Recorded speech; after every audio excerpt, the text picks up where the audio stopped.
الحمدللہ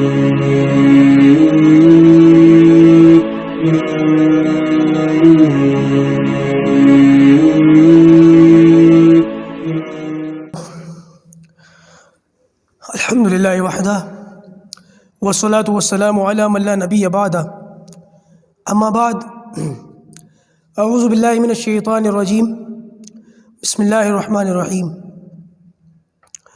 لقد کان لکم فی رسول اللہ اسوۃ حسنہ صدق اللہ العظیم۔ مجھے امید ہے کہ آپ تمام ساتھی خیر و عافیت سے ہوں گے۔ گزشتہ نشست میں یعنی کہ کل بات اس پر ہوئی تھی کہ نبی کریم صلی اللہ علیہ وسلم پر ایمان لائے ہوئے صحابہ کرام نے دین کے خاطر کس قدر تکلیفیں، پریشانیاں اور مشقتیں برداشت کیں، لیکن اس کے باوجود کبھی بھی دین سے پھرنے کا نام نہیں لیا، دین کو چھوڑنے کا نام نہیں لیا، اور جو ہے وہ کبھی بھی ان لوگوں کی تکلیفوں سے تنگ آ کر آپ صلی اللہ علیہ وسلم کے لائے ہوئے دین سے بیزار نہیں ہوئے۔ اور آج ہمارا حال اس کے بالکل اپوزٹ اور مختلف ہے کہ ہم نہ جانے کون کون سی باتیں زبان سے نکال دیتے ہیں اس بات کی پرواہ کیے بغیر کہ اس کا ہمارے ایمان پر کیا اثر پڑے گا، ہمارے دین پر کیا اثر پڑے گا، اور بجائے بعد میں شرمندہ ہونے کے زبان سے نکالی ہوئی اپنی ان باتوں کی تعویلیں کرتے ہیں کہ میرا تو یہ مطلب تھا، میں تو یوں کہہ رہا تھا، اور یہ تو ایسے نہیں ایسے ہے۔ ڈرنا چاہیے، سوچنا چاہیے کہ جس نبی کا کلمہ دیکھیے، ہم گندے برتن کے اندر، برتن اگر گندا ہو اور دھلا ہوا نہ ہو، صاف نہ ہو، تو اس کے اندر کبھی دودھ نہیں ڈالتے۔ اللہ تبارک و تعالیٰ گندے دل کے اندر نور ڈال دے گا، ایمان ڈال دے گا۔ تو ہمارے دل کے اندر جو ہے وہ کرکٹ ہو اور ہیروز ہوں اور فلمی گانے ہوں اور شرکیہ چیزیں ہوں اور ایک دوسرے کو ہم برتھ ڈے وشز کرتے ہوں، اور ہمارے کو یہ توقع ہو کہ اللہ تبارک و تعالیٰ ہمیں جو ہے ایمان سے نوازے گا، دین اسلام سے نوازے گا، اور ہمارا ایمان بڑا اچھا اور پکا اور مضبوط ہے، تو یہ بہت زیادہ جو ہے ہم غفلت میں جی رہے ہیں بھائی۔ اس پر ہم لوگوں کو ڈرنے کی ضرورت ہے۔ چلیے، کل جہاں بات چھوڑی تھی انشاءاللہ آج وہیں سے بات کو دوبارہ شروع کرتے ہیں۔ عرض یہ کر رہا تھا کہ مکے کے اندر 3 طرح کے لوگ ایسے تھے کہ جن کو پھر اسلام لانے کے بعد الگ الگ طریقے کی جو ہے وہ دشواریوں کا سامنا کرنا پڑا۔ ایک تو جو ہے VIP کیٹیگری کے لوگ تھے، جیسے حضرت عمر، حضرت حمزہ، آج میں ان کے اسلام پر بھی تھوڑی سی بات کر لوں گا۔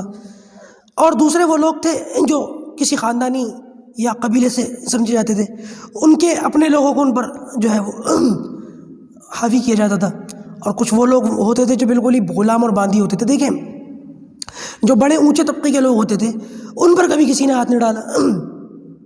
حضرت حمزہ کے تعلق سے آتا ہے کہ انہوں نے تو بڑے جرت مند طریقے سے کلمہ پڑھا، اور کسی کی جرت نہ ہوئی، کہ کسی کی ہمت نہ ہوئی کہ ان پر کوئی دست درازی کر سکے۔ پتہ تھا نا کہ ان پر اگر کچھ کریں گے تو کیا ہوگا ہمارا۔ لیکن مکے کے اندر جو بالکل کمزور اور غلام سمجھے جاتے تھے اور بہت ہی نیچے طبقے کے سمجھے جاتے تھے، جانوروں سے بھی زیادہ بدتر سلوک ان کے ساتھ کیا گیا۔ غالباً حضرت زنیرہ ایک صحابیہ، ان کے بارے میں آتا ہے کہ جب ان کے بارے میں پتہ چلا کہ انہوں نے کلمہ پڑھ لیا، باندھی تھی، تو ابو جہل کو پتہ چل گیا۔ اس شخص نے اتنے کوڑے مارے یا نیزے مارے کہ ان کی آنکھیں چلی گئیں، اندھی ہو گئیں، اور آنکھوں کا جانا، ایک عورت ویسے ہی کمزور ہوتی ہے، اس کے اوپر سے اگر اس کی آنکھیں چلی جائیں تو آپ اندازہ لگا سکتے ہیں کہ زندگی کتنی عجیب اور دشوار ہو جاتی ہے۔ لیکن ان ساری باتوں کی پرواہ کیے بغیر جانوروں سے بھی زیادہ بدتر سلوک کیا گیا ہے ان حضرات کے ساتھ۔ اس طریقے سے زبیر ابن عوام، ان کے بارے میں آتے ہیں، انہوں نے بھی کلمہ پڑھ لیا، دین اسلام قبول کر لیا، گھر والوں نے بڑا ٹارچر کیا، بہت پریشان کیا۔ عثمان بن عفان، ان کے بارے میں بھی آتا ہے کہ جب انہوں نے بھی کلمہ پڑھا، کیونکہ یہ بھی کسی قبیلے خاندان سے ان کا تعلق تھا، تو ان کو بھی بہت ٹارچر سہنا پڑا۔ اور عبداللہ ابن مسعود کے بارے میں آتا ہے کہ یہ غلام تھے، غالباً عقبہ بن ابی معیط کے، اس کے غلام تھے، اور ان کے بارے میں یہ آتا ہے انہوں نے اپنا کلمہ پڑھنے کا واقعہ خود بیان کیا۔ کہتے ہیں کہ میں عقبہ کی بکریاں چراتا تھا، اور ایک مکے سے باہر کسی پہاڑی پر بکریاں لے کر کے ایک مرتبہ گیا ہوا تھا، اور یہ وہ دور ہے جب نبی کریم صلی اللہ علیہ وسلم نے جو ہے دعوت دینی شروع کر دی تھی، نبوت مل چکی تھی، کام شروع ہو چکا تھا۔ آپ صلی اللہ علیہ وسلم اور ابو بکر صدیق رضی اللہ تعالیٰ نے وہاں سے گزرے، ان کو دیکھا کہ ان کے پاس بکریاں ہیں، تو غالباً کھانے کا کوئی موقع تھا، دھوپ یعنی کہ دوپہر کا یا شام کا کوئی ٹائم تھا، بھوک کا ٹائم تھا۔ اللہ کے رسول نے ان سے کہا، یہ ابھی تک مسلمان تو ہوئے نہیں تھے، آپ نے ان سے فرمایا کہ کوئی ایسی بکری ہے جو دودھ دیتی ہو؟ تو اس نے کہا بکری تو ہے، لیکن یہ بکریاں میری نہیں ہیں، میں تو چرواہا ہوں، میں تو ان کو لے کر کے آیا ہوں۔ بکریاں جو ہے اس میرے آقا کی، اس کا نام بتایا عقبہ کا۔ تو آپ صلی اللہ علیہ وسلم نے پھر محسوس کر لیا کہ یہ دودھ وغیرہ دینا نہیں چاہ رہے۔ آپ نے فرمایا کہ تمہارے پاس کوئی ایسی بکری ہے جو بیائی بھی نہ ہو، جس کے یہاں بچہ وغیرہ نہ ہوا ہو ابھی، جس کا حمل بھی نہ ہو، مطلب بالکل جو ابھی چھوٹی بکری ہوتی ہے ایسی ہو؟ تو یہ کہتے ہیں عبداللہ ابن مسعود کہ میں وہ کوئی بکری ڈھونڈ کر کے لایا اور میں نے لا کر کے اللہ کے رسول کے سامنے رکھ دی۔ تو آپ صلی اللہ علیہ وسلم نے اس کے تھنوں پر ہاتھ پھیرا، جس جگہ تھن ہوتے ہیں وہاں ہاتھ پھیرا۔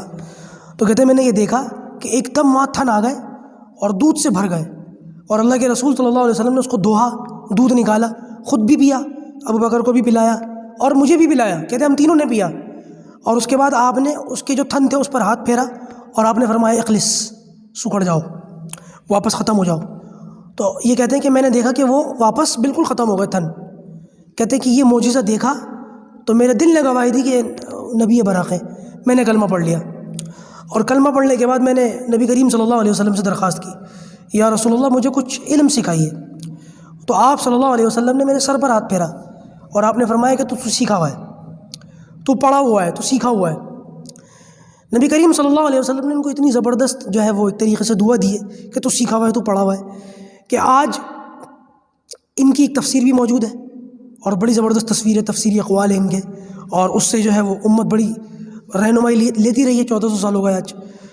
اور دوسرا یہ کہ ہمارا جو اہل سنت والجماعت کے 4 علماء کرام ہیں، 4 مسلک ہیں، اس میں جو سب سے بڑا اور پھیلا ہوا مسلک سمجھا جاتا ہے حضرت امام اعظم ابو حنیفہ رحمۃ اللہ علیہ کا، اس کی نسبت عبداللہ ابن مسعود کی طرف کی جاتی ہے فقہی اعتبار سے۔ آپ اندازہ لگائیں کہ ان کا مرتبہ کتنا بڑا ہے عبداللہ ابن مسعود کا۔ ان کو صاحب السواک والنال کہا جاتا تھا، عبداللہ ابن مسعود کو، کیونکہ کلمہ پڑھنے کے بعد ہر وقت اللہ کے رسول صلی اللہ علیہ وسلم کے ساتھ رہتے تھے، اور آپ صلی اللہ علیہ وسلم کی جو ہے وہ مسواک اور آپ صلی اللہ علیہ وسلم کے دونوں نالین، جوتیاں، ان کے پاس رہتے تھے ہر وقت۔ یعنی کہ یہ وہ 2 چیزیں ہیں جس کی انسان کو سب سے زیادہ ضرورت پڑتی ہے، ہر وقت ضرورت پڑتی ہے۔ تو یہ دونوں چیزیں ان کی، اللہ کے رسول صلی اللہ علیہ وسلم کی، ان کے پاس رہتی تھی۔ اور ان کے بارے میں بڑا زبردست اللہ کے رسول صلی اللہ علیہ وسلم نے ارشاد فرمایا کہ آپ نے فرمایا عبداللہ جب کبھی تم مدینہ کے اندر کی بات ہے، مسجد نبوی کے آس پاس جو اللہ کے رسول کے حجرے تھے نا، اس کے بارے میں آپ نے فرمایا عبداللہ کہ اگر تم کبھی میرے گھر کے دروازے کے پاس آؤ اور پردہ اٹھا ہوا ہو، آپ اندازہ لگائیں کتنی بڑی بات ہے، عبداللہ کہ جب کبھی بھی تم میرے دروازے کے پاس آؤ، حجرے کے پاس آؤ اور پردہ اٹھا ہوا ہو تو بغیر اجازت اندر آ جانا، تمہیں اجازت لینے کی ضرورت نہیں ہے۔ صحابہ کہتے تھے کہ ان کے بارے میں ہمیں ایسا لگتا تھا کہ یہ اہل بیت میں سے ہیں، اتنا اللہ کے رسول صلی اللہ علیہ وسلم کے یہ قریب رہتے تھے۔ بعض صحابہ کرام نے کہا کہ ہمیں ایسا لگنے لگا تھا کہ یہ اہل بیت میں سے ہیں، اہل بیت میں سے ان کا، نبی کریم صلی اللہ علیہ وسلم کے گھر والوں میں سے ہیں۔ خیر ان کا مرتبہ بہت بڑا ہوا اور اللہ تبارک و تعالیٰ نے بڑا ان سے کام لیا امت کی رہنمائی کا۔ اچھا جی، میں نے کچھ لوگوں کا جو ذکر کیا تھا کہ فلاں فلاں کو ستایا گیا، فلاں فلاں کو ستایا گیا، خود نبی کریم صلی اللہ علیہ وسلم کو کس طریقے سے ستایا گیا اور آپ کو کیسے ٹارچر کیا گیا، آج تھوڑی سی اس کی وضاحت کر دوں۔ غالباً یہی عقبہ جس کے بارے میں آتا ہے، جس کی بکریاں عبداللہ ابن مسعود چلا رہے تھے، اس کے بارے میں آتا ہے کہ نبی کریم صلی اللہ علیہ وسلم ایک موقع پر مسجد حرام کے اندر کہیں بیٹھے ہوئے آپ نماز پڑھ رہے تھے، اور یہ مشرکین مکہ سب بیٹھے ہوئے آپ کو دیکھ رہے تھے۔ تو باتوں باتوں میں یہ جو عقبہ تھا، اس کو پتہ نہیں کیا سوجی، یہ تولیے جیسی کوئی چادر تھی یا کوئی ویسی نارمل چادر تھی، اس نے وہ بل دے کر کے اس کو سخت کر لیا، اور نبی کریم صلی اللہ علیہ وسلم سجدے کی حالت میں تھے کہ اس بدبخت نے وہ چادر آپ کے گلے میں ڈال کر جھٹکا مارا بہت زور سے، اور دور تک کھینچتا ہوا لے گیا، اور جتنے وہ لوگ بیٹھے ہوئے تھے وہاں پر، وہ سارے اس منظر کو دیکھ کر کے ہنسنے لگے۔ کچھ ایسے بھی لوگ تھے 1-2 جنہوں نے اس منظر کو ٹھیک نہیں سمجھا، یا بعد میں وہ مسلمان ہوئے، یا کچھ ایسے لوگ تھے جنہوں نے اسلام تو قبول کر لیا تھا لیکن اپنا اسلام ظاہر نہیں کیا۔ وہ کہتے ہیں کہ ہم نے یہ منظر دیکھا تو ہمیں ایسا لگا کہ محمد کی روح پرواز کر گئی صلی اللہ علیہ وسلم، کہ بس انتقال ہو گیا، ایسی حالت ہو گئی تھی، اور وہ بل دیے جا رہا ہے اور سخت کیے جا رہا ہے اور دم گھٹے جا رہا ہے۔ کہیں سے ابوبکر صدیق رضی اللہ تعالیٰ عنہ کی نظر پڑی تو وہ دوڑتے ہوئے آئے مجمع کو چیرتے ہوئے، اور نبی کریم صلی اللہ علیہ وسلم کو اپنے دونوں ہاتھوں سے اٹھایا، اور قرآن مجید میں وہ الفاظ موجود ہیں کہ ابوبکر صدیق نے فرمایا اتقتلون رجلا ان یقول ربی اللہ، کیا اس بات کے اوپر بندے کو مارتے ہو کہ وہ کہتا ہے کہ میرا رب اللہ ہے؟ آپ دیکھیں گے وجہ بیان کر دی انہوں نے کہ کس بات کے اوپر بندے کو مارتے ہو. صرف اس بات کے اوپر مارتے ہو کہ وہ کہتا ہے کہ میرا رب اللہ ہے. اور تو نبیوں کے کوئی جھگڑے ہوتے نہیں نا، کوئی سیاسی جھگڑا ہو، کوئی زمینی جھگڑا ہو، کوئی ذاتی جھگڑا ہو، کوئی خاندانی جھگڑا ہو، کوئی جھگڑا نہیں تھا. اس بات کے اوپر نبی کریم صلی اللہ علیہ وسلم کو مارا اور ستایا گیا کہ آپ یوں کہتے تھے کہ میرا رب اللہ ہے، کہ میرا رب اللہ ہے. صرف ایک اللہ کی عبادت. آج دیکھیں دنیا میں مسلمانوں کے اوپر مصیبتیں کیوں آئی ہوئی ہیں؟ صرف اسی وجہ سے آئی ہوئی ہیں. میرا یہ موضوع نہیں ہے، میں بولتا نہیں، لیکن غیرت گوارا نہیں کرتی، اندر سے ضمیر ہمارا جوڑ رہا ہے. آئے دن خبریں آ رہی ہیں تریپورہ کے تعلق سے کہ وہاں کئی مسجدوں کو جو ہے جلایا گیا، 15 کے قریب مسجدوں کو جو ہے توڑا گیا، شہید کیا گیا اور بے حرمتی کی گئی. ابھی تک کسی میڈیا نے دکھایا؟ نہیں دکھایا. ابھی تک کسی نیتا کا ٹویٹ آیا؟ نہیں آیا. ابھی تک کوئی گرفتاری ہوئی؟ ہم بڑے سیکولر ملک میں رہتے جہاں یہ حالت ہوتی ہے. اگر خدا نہ خواستہ اس کے اپوزٹ ہو چکا ہوتا، کہیں کسی علاقے میں مسلم اکثریت ہوتی اور وہاں ایک آدھ جو ہے کسی مذہبی عبادت خانے کی بے حرمتی ہو جاتی، تو پھر دیکھو کیسے بہادر بن کے، جیسے ہمارے پرانے دلی کے اندر دنگے ہوئے تھے سیلم پور کے آس پاس، ایسا کوئی منظر ہو جاتا. لیکن اس پر بولنے کو کوئی تیار نہیں، اس پر کہنے کو کوئی تیار نہیں. صرف وجہ یہ کہ ایمان والے ہیں. بہت ساری عجیب و غریب قسم کی خبریں آ رہی ہیں کہ بہت سارے لوگ زخمی ہیں، پتہ نہیں کچھ مر بھی گئے شاید. اللہ سب کے حال پر رحم کرے، اللہ پاک سب کو عقل سلیم دے، خاص طور سے ایسے گوار جاہلوں کو جو اس قسم کی باتوں میں آ جاتے ہیں اور اپنوں ہی کا خون بہاتے ہیں، اپنوں ہی کو پریشان کرتے ہیں. دعا کرتے رہیے. اور اگر کسی کے بس میں کچھ ہو، بھائی ہمارے بس میں تو یہ تھا کہ ہم اس پلیٹ فارم پر بیٹھ کر آپ تک آواز پہنچائیں، آپ سے دعا کی درخواست کریں. اور اگر قانونی کارروائی، قانونی طور پر کوئی کچھ کر سکتا ہو، جو تھوڑا بہت اتنا پڑھا لکھا ہو کہ قانون کے دائرے میں رہ کر اس فتنے کو ختم کروا سکتا ہو، تو بھائی درخواست ہے کہ اس پر جو ہے کارروائی کریں. اپنی رسائی نیتاؤں اور یہ جو پولیٹیشنز ہوتے ہیں ان تک رکھیں اور ان کے کانوں میں جا کر کے آواز ڈالیں کہ یہ کیا ہو رہا ہے. آپ لوگ چپ بیٹھے ہوئے، کب اس پر کوئی بولے گا؟ اور بولے گا بھی کہ نہیں بولے گا، یہ بھی تو کلیئر ہونا چاہیے نا. خیر، اللہ تعالیٰ خیر کا معاملہ فرمائے، عافیت کا معاملہ فرمائے. آئے دن ایسی خبریں، اب تو عادت پڑ گئی، سنتے رہتے ہیں، اب تو کچھ نہ کچھ ایسا آتا ہی رہتا ہے. یہ لگتا ہے پتہ نہیں اب اگلا نمبر کس کا، اگلا نمبر کس کا، اور ہمارا نمبر کب ہے، یہی چلتا رہتا ہے اب تو. خیر، نبی کریم صلی اللہ علیہ وسلم کو ستایا گیا، پریشان کیا گیا. ایک موقع تو ایسا آیا کہ کچھ لوگوں نے مل کر گھات لگا کر باقاعدہ نبی کریم صلی اللہ علیہ وسلم کو گھیر کر مارنا شروع کر دیا. مارا، باقاعدہ مارا. تو کہیں سے جو ایک صحابی آتے ہیں حارث بن ابی حالہ، وہ کہیں سے آ گئے دوڑتے ہوئے، اور وہ نبی کریم صلی اللہ علیہ وسلم کے جو ہے اس طریقے سے کھڑے ہو گئے کہ انہوں نے لوگوں سے آپ کو اپنے اس میں لے لیا، آغوش میں لے لیا اور خود کھڑے ہو گئے. اور یہ لوگ مارتے رہے اور اتنا مارا کہ حارث بن ابی حالہ جو تھے وہ موقع پہ ہی شہید ہو گئے، ان کا انتقال ہو گیا. تو بہرحال اس قسم کی ضد اور ہٹ دھرمی دین اسلام کے خلاف لوگوں نے دکھائی ہے، ہمیشہ سے دکھائی ہے، کوئی نئی بات نہیں ہے، ہمیشہ سے دکھائی ہے. نبی کریم صلی اللہ علیہ وسلم کے تعلق سے ایک بات اور ملتی ہے، جیسے ابھی اس کا میں نے ذکر کیا تھا ابو لہب کا، کہ یہ شخص بڑا بدبخت تھا اور نبی کریم صلی اللہ علیہ وسلم کو بہت ستاتا تھا. یہ اور اس کی بیوی کیا کرتے تھے، جب اللہ کے رسول صلی اللہ علیہ وسلم کے نکل، کیونکہ گھر آس پاس تھے مکے کے اندر، پڑوسی تھے ایک دوسرے کے، آپ صلی اللہ علیہ وسلم جب کبھی بھی گھر سے نکلتے تھے اور ان کو پتہ ہوتا تھا کہ اللہ کے رسول کے نکلنے کا ٹائم کب ہے، باقاعدہ گلیوں، پوری گلی کے اندر کانٹے ہی کانٹے بچھا دیا کرتے تھے. اور جب اللہ کے رسول صلی اللہ علیہ وسلم نکلتے تھے اور کانٹے، کیونکہ کوئی جگہ چھوڑتے نہیں تھے کہ جہاں سے بچ بچا کے انسان نکل جائے، جب اللہ کے رسول صلی اللہ علیہ وسلم نکلتے تھے اور بادل نہ خواستہ پھر وہاں پر پیر رکھتے تھے اور پیر میں کانٹے آپ کے چبھتے تھے اور پیر لہو لہان ہو جاتے تھے، تو یہ ابو لہب، اس کی بیوی اور جتنے یہ لوگ تھے، یہ کھڑے ہو کر اس منظر کو دیکھ کر کے بڑا زور سے قہقہ لگاتے تھے، ہنستے تھے اور مذاق اڑاتے تھے. نبی کریم صلی اللہ علیہ وسلم ان ساری چیزوں کو دیکھ کر برداشت کیا کرتے تھے. کبھی آپ نے کوئی جوابی کارروائی نہیں کی، کوئی بد دعا نہیں دی، کوئی بات زبان سے نہیں نکالی، خاموش رہے، برداشت کیا، خاموش رہے، برداشت کیا، بہت برداشت کیا. یہاں تک کہ اس کے بارے میں آتا ہے ابو لہب کی جو بیوی تھی کہ یہ کیا کرتی تھی، سارا دن اسی فکر میں رہتی تھی کہ جا کر کے کانٹے جمع کرتی تھی. تو کانٹے وغیرہ جمع کر کے ایک بڑا سا گٹھڑ سا بنا رکھا تھا، وہ کانٹوں والی لکڑیاں اس کے اندر رکھتی تھی اور اس کا جو ہے اس کا جو رسہ ہوتا ہے وہ گلے میں ڈال کر کے کھینچ کر لاتی تھی. اللہ کا کرنا ایسا ہوا کہ ایک دن اس نے بہت سارے کانٹے بھر لیے ضرورت سے زیادہ، اور وہ گلے کے اندر جو ہے اس نے رسی ڈالی تو پیچھے سے وہ جو ہے کہیں پھنس گیا بیگ، وہ بڑا والا بیگ جو تھا، اور وہ پھندا بن گیا گلے کے اندر، اسی سے مر گئی۔ یہ ہوتا ہے، اللہ تبارک و تعالیٰ ایسے کافی ہوتا ہے اپنے بندوں کے لیے۔ اور اس کا انجام بھی بہت برا ہوا ابو لہب کا، بتاؤں گا انشاءاللہ، ایسے نہیں بتاؤں گا جلد بتاؤں گا انشاءاللہ اس کے تعلق سے بھی۔ نبی کریم صلی اللہ علیہ وسلم کو مزید اس طریقے سے ستایا گیا۔ ایک موقع پر روایت کے اندر آتا ہے کہ اللہ کے رسول صلی اللہ علیہ وسلم نماز پڑھ رہے تھے اور مسجد حرام کے اندر، یعنی کہ خانہ کعبہ کے پاس نماز پڑھ رہے تھے، اور ان لوگوں کی نظر پڑ گئی۔ یہ لوگ جب بھی ان کو موقع ملتا تھا اللہ کے رسول کو ستانے کا، یہ کبھی بھی نہیں چھوڑتے تھے۔ یہ مشرکین مکہ، عتبہ، شیبہ، ربیہ وغیرہ وغیرہ، ابو جہل کے بارے میں آتا ہے کہ اس نے کہیں سے اونٹ کسی نے ذبح کر رکھا تھا اور اس کی اوجڑی پڑی ہوئی تھی۔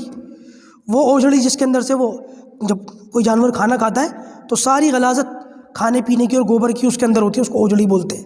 پیٹ کے اندر کی غلاظت اس کو اوجڑی بولتے ہیں۔ کہتے ہیں کہیں سے اوجڑی جس کو مل گئی، اٹھا کر کے نبی کریم صلی اللہ علیہ وسلم سجدے کی حالت میں تھے، وہ اوجڑی اٹھا کر اللہ کے رسول کے اوپر ڈال دی، اور آپ صلی اللہ علیہ وسلم پھر سجدے سے سر نہ اٹھا سکے، اسی حالت میں رہے۔ اور ان لوگوں نے بڑی زور سے قہقہ لگایا اور دیکھ کر کے مذاق اڑانا شروع کر دیا۔ چھوٹی سی حضرت فاطمہ سارا، کتنی عمر ہوگی میں بتا چکا ہوں کہ سب سے چھوٹی بیٹی تھی اللہ کے رسول کی، انہوں نے دیکھ لیا کہ میرے ابا جو ہے وہ اس طریقے سے سجدے کی حالت میں ہیں اور یہ لوگ اس طرح دور کھڑے ہو کر کے تماشبین بنے ہوئے دیکھ رہے ہیں اور مذاق اڑا رہے ہیں۔ دوڑتی ہوئی آئیں اور اپنے چھوٹے چھوٹے ہاتھوں سے، حالانکہ اونٹ کی اوجڑی آپ اندازہ لگا ہی سکتے ہیں کتنی بھاری ہوگی، اور وہ چھوٹی سی ننھی سی جان، کیا اللہ تعالیٰ نے مدد کی کہ انہوں نے اس کو زور لگا کر کے اس کو کسی طریقے سے جو ہے وہ ہٹایا، اور نبی کریم صلی اللہ علیہ وسلم کو گلے لگایا اور جو ہے تسلیاں دیں۔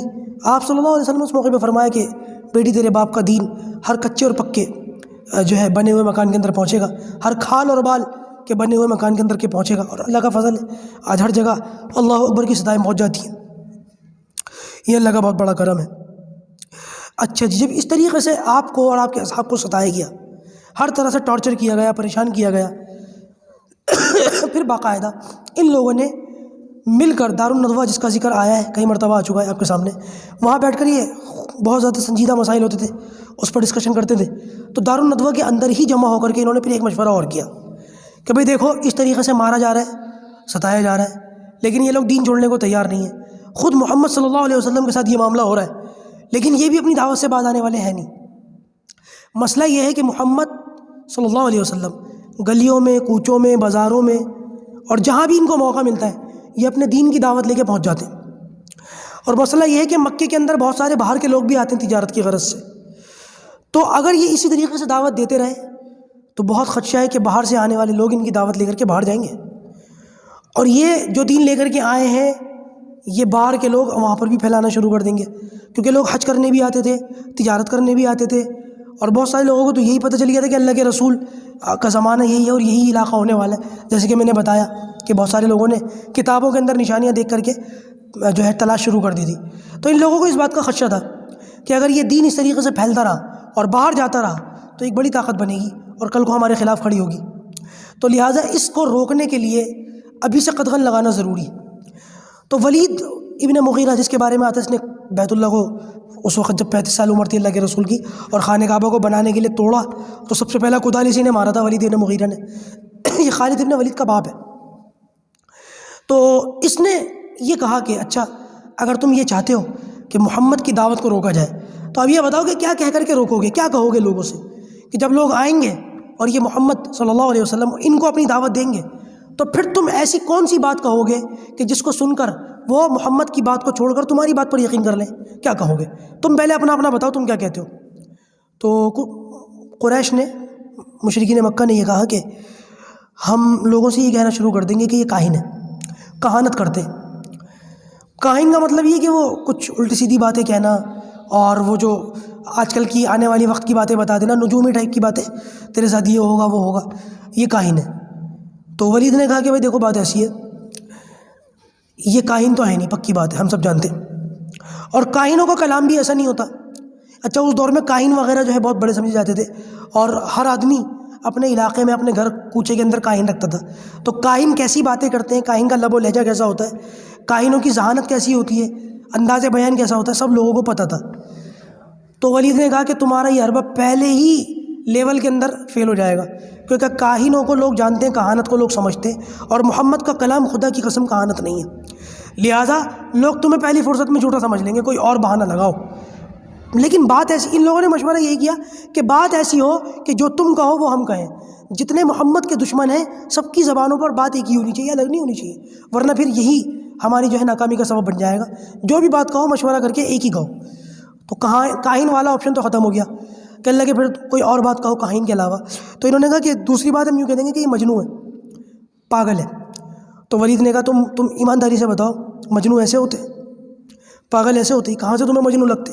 تم کہو گے یہ مجنون ہے اور ان کی حالت دیکھ کر تو کہیں جگہ مجنون لگتے نہیں۔ معاذ اللہ، آپ اندازہ لگائیں ان کی سوچ کیا تھی نبی کریم صلی اللہ علیہ وسلم کے ساتھ۔ جس کو صادق اور امین کہتے تھے اس کو مجنون کہہ رہے ہیں، اس کو کاہن کہہ رہا ہے آج بیٹھ کے۔ یہ ان کی حالت ہے۔ اللہ ہی رحم کرے، بس آدمی جب ضد اور ہٹ دھرمی پر آتا ہے نا، اس کی آنکھیں بالکل بند ہو جاتی ہیں، دل کی آنکھیں بھی بند ہو جاتی ہیں، یہ والی آنکھیں بھی بند ہو ہی جاتی ہیں۔ تو کہنے لگے کہ ہم کہہ دیں گے کہ مجنون ہے۔ تو ولید نے بڑے ٹرا کر کے کہا یہ مجنون کہاں سے لگتے ہیں تمہیں، یہ تمہاری یہ بات بھی نہیں چلے گی۔ تو اس کے بعد ان لوگوں نے پھر تیسرا جو ہے بہانہ لگایا کہ ہم یہ کہہ دیں گے کہ یہ شاعر ہے، شاعری کرتے ہیں، بس جیسے شاعر ہوتے ہیں شاعری کرتے ہیں، اشعار کہتے ہیں، غزلیں پڑھتے ہیں، ویسے یہ بھی ہیں۔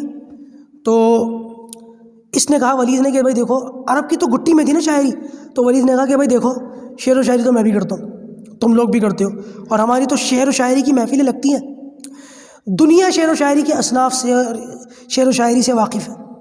لہٰذا اگر ہم کسی سے یہ کہیں گے کہ یہ شاعر ہے، ان کا جو کلام ہے نا وہ شاعری سے کوئی بہت بہت اوپر کی اور بہت آگے کی چیز ہے۔ شاعری تو ان کے کلام کے آگے کچھ بھی نہیں ہے۔ جیسے ہی تم کہو گے کہ یہ شاعر ہے اور لوگ ان کا کلام سنیں گے، پہلی فرصت میں سمجھ جائیں گے کہ تم جھوٹے ہو۔ تو کہنے لگے پھر کیا کریں، تیسرا آپشن بھی ختم ہو گیا، کوئی اور بات؟ تو ولید نے کہا کوئی اور بات سوچ لو۔ تو ان لوگوں نے کہا پھر آخر میں ہمارے پاس ایک رستہ یہ نکلتا ہے، ہم یہ کہہ دیں گے کہ یہ جادوگر ہے۔ تو ولید نے کہا کہ نہیں، جادوگر بھی نہیں ہے، یہ بھی نہیں چلے گا، کیونکہ جادو تو انہوں نے کبھی کیا نہیں، اور نہ ان کی باتوں کے اندر کوئی جادو وغیرہ کا جو ہے کوئی چھلک آتی ہے۔ تو ان لوگوں نے پھر کیا کہیں، تینوں چاروں آپشن تھے ہمارے پاس، یہی کہہ سکتے تھے، اس کے علاوہ تو کچھ اور کہہ بھی نہیں سکتے تھے۔ اگر ہم ان کو شاعر بھی نہیں کہہ سکتے، کاہن بھی نہیں کہہ سکتے، جادوگر بھی نہیں کہہ سکتے، تو پھر کہیں کیا؟ تو ولید ابن مغیرہ نے آخر ان لوگوں نے کہا ولید سے کہ تم کہو، پھر ہم تو کہہ چکے، ہمارے پاس تو یہ باتیں تھیں، تم بتاؤ کہ کیا کہتے، کیا کہنا چاہیے۔ تو ولید نے کہا پھر آخری آپشن ہمارے پاس یہی ہے کہ ہم لوگوں سے یہ کہیں گے کہ محمد کی باتوں میں ایسا جادو ہے کہ اگر کوئی ان کی باتوں کو سن لے کہ پھر سننے کے بعد پھر وہ شخص اپنے گھر کا بھی نہیں رہتا، اپنے ماں باپ کا بھی نہیں رہتا، اپنے خاندان کا بھی نہیں رہتا۔ اچھا، عرب کے اندر چل بھی یہی رہا تھا نا، اللہ کے رسول صلی اللہ علیہ وسلم کی دین کی دعوت کو قبول کرنے کے بعد پھر بندے کسی کی سنتے نہیں تھے۔ جیسے سعد بن ابی وقاص کے بارے میں آپ نے اپنی ماں کی بھی نہیں سنی، مرتی ہو مر جاؤ، تم 100 بار مر جاؤ، میں یہ دین نہیں چھوڑوں گا۔ تو دین لوگوں کے اندر اتر جاتا تھا، دلوں میں رچ بس جاتا تھا۔ ایسی کون سی طاقت ہے، کون سی ایسی چیز ہے؟ کوئی پوسٹر بازی تو تھی نہیں اس زمانے میں۔ ایک اللہ کے رسول صلی اللہ علیہ وسلم دعوت دے رہا ہے، اور حالات یہ ہیں کہ جو یہ کلمہ پڑھ لے اس پر مصیبت آتی ہی آتی ہے، بھوکا مارا جاتا ہے، سڑکوں پہ گھسیٹا جاتا ہے، پھر بھی دین نہیں چھوڑ رہے لوگ۔ کیا بات ہے؟ یہ اس دین کا اثر تھا جو لوگوں میں اتر جاتا تھا اور سر چڑھ کر کے بولتا تھا۔ تو اس نے پھر یہی کہا کہ پھر یہی کہنا پڑے گا کہ بھائی اگر کوئی ان کی باتوں کو سن لے پھر اس پر ایسا جادو ہو جاتا ہے کہ بھائی بھائی کے اندر جدائیاں ہو جاتی ہیں، باپ بیٹے کے اندر لڑائیاں ہو جاتی ہیں، چچا بھتیجے کے اندر لڑائیاں ہو جاتی ہیں، پھر وہ بندہ کسی کا نہیں رہتا، پھر وہ بندہ غیروں سے بالکل اپنوں سے غیر ہو جاتا ہے۔ پھر یہی ہوا بھی، ان لوگوں نے یہی کہنا شروع بھی کیا، حتیٰ کہ نبی کریم صلی اللہ علیہ وسلم کے تعلق سے یہاں تک آتا ہے کہ ایک شخص کہتے ہیں کہ میں نے دیکھا، بازاروں کے اندر دیکھا کہ ایک شخص جو ہے وہ لوگوں کو بازاروں کے اندر کہتا ہوا جا رہا ہے، اے لوگوں لا الہ الا اللہ کہہ لو، یا ایھا الناس قولوا لا الہ الا اللہ تفلحوا، کامیاب ہو جاؤ گے۔ اور ایک شخص پیچھے سے آتا ہے اور اس کی پنڈلی پر پتھر مارتا ہے اور لوگوں سے کہتا ہے کہ یہ پاگل، اس کی باتوں میں مت آنا، یہ مجنون، اس کی باتوں میں مت آنا۔ تو وہ شخص کہتے ہیں کہ میں نے وہاں کے لوگوں سے پوچھا کہ یہ جو پہلا شخص گیا یہ کون تھا؟ تو لوگوں نے کہا کہ یہ محمد تھے صلی اللہ علیہ وسلم، عبد المطلب کے پوتے۔ اور پھر میں نے پوچھا کہ یہ جو پیچھے شخص تھا یہ کون تھا؟ تو لوگوں نے کہا کہ یہ ابو لہب تھا، اس کا چچا، جو کہتا ہے کہ یہ جھوٹا ہے اور یہ مجنون ہے۔ یہ دور لوگوں نے اپنی آنکھوں سے دیکھا نبی کریم صلی اللہ علیہ وسلم کی زندگی کے اندر۔ اچھا جی، اس کا ذکر باقاعدہ قرآن مجید کے اندر اللہ تبارک و تعالیٰ نے کیا۔ یہ جو انہوں نے دارالندوہ کے اندر بیٹھ کر کے مجلسیں کی، انہ فکر وقدر فقتل کیف قدر ثم قتل کیف قدر ثم نظر ثم عبس وبصر ثم ادبر واستکبر فقال ان هذا الا سحر یؤثر، اس طریقے کی باتیں کرتے تھے کہ پہلے انہوں نے غور و فکر کیا، پھر غور و فکر کیا، بار بار بیٹھ کر کے آپس میں ایک دوسرے سے مشورہ کرتے تھے۔ انہوں نے، وہ کہتے ہیں نا کہ سام دام دند بھیٹ، وہ سارے طریقے اختیار کر لیے تھے نبی کریم صلی اللہ علیہ وسلم کو روکنے کے، لیکن یہ اللہ تبارک و تعالیٰ کا بھیجا ہوا دین حق تھا. کیسے کسی کے ہٹنے سے ہٹ جاتا، کیسے کسی کے ٹلنے سے ٹل جاتا. میرا ارادہ یہ تھا کہ آج حضرت حمزہ رضی اللہ تعالیٰ عنہ ان کے تعلق سے بھی بات کر لیتا، لیکن اب چونکہ وقت اتنا ہو گیا مجھے لگتا نہیں کہ ان کی بات چھیڑوں گا تو اور زیادہ لمبا وقت ہو جائے گا. بہرحال آج کی اس نشست کو ہم یہیں پر اپنی برخاست کرتے ہیں. اب جو انشاءاللہ نشست ہوگی پیر کو، اس کے اندر انشاءاللہ ہم بات کریں گے حضرت حمزہ کے ایمان کے تعلق سے اور حضرت عمر فاروق رضی اللہ تعالیٰ عنہ کے ایمان کے تعلق سے، کیونکہ یہ وہ دو شخصیت ہیں کہ ان کے ایمان لانے کے بعد مسلمانوں کو بڑی تقویت ملی. یہ جو حالات آپ ابھی تک سنتے آئے نا، یہ بڑی مشکلوں کے، پریشانیوں کے تھے، بڑی آزمائش کے تھے، لیکن یہ آزمائشیں ختم ہو گئیں تب جب ان دونوں بڑے لوگوں نے دین اسلام قبول کیا، اور اسی دور میں قبول کیا. اور ان کے دین اسلام قبول کرنے کے بعد پھر کفار مکہ کے حوصلے پست ہوئے، ان کی ہمتیں ٹوٹ گئیں نبی کریم صلی اللہ علیہ وسلم کو جو ہے بری نظر سے دیکھنے کی اور مسلمانوں کو تنگ کرنے کی. انشاءاللہ اس کے آگے کی بات منڈے کو آپ کے سامنے عرض کی جائے گی. اللہ پاک کے نہ سننے سے زیادہ ہم سب کو عمل کرنے کی توفیق عطا فرمائے. السلام علیکم ورحمۃ اللہ وبرکاتہ.